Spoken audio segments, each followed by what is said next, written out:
Hey everyone, welcome back to the channel. In today's video, I'm going to show you how to connect Samsung soundbar via Bluetooth without remote. So in order to do it, to start Bluetooth pairing, you need to press the pair button on the soundbar's remote control.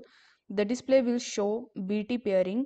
So when it's source it to set to Bluetooth, and it will look like this as you can see in this image.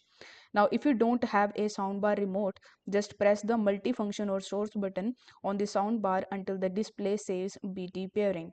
After that, once the soundbar is in the pairing mode, you will need to pair the soundbar to your TV.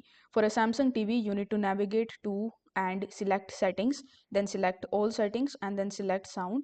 After that, you need to select sound output and then select Bluetooth speaker list or Bluetooth audio device option depending on your TV model. You can even take a look at this image for better clarity.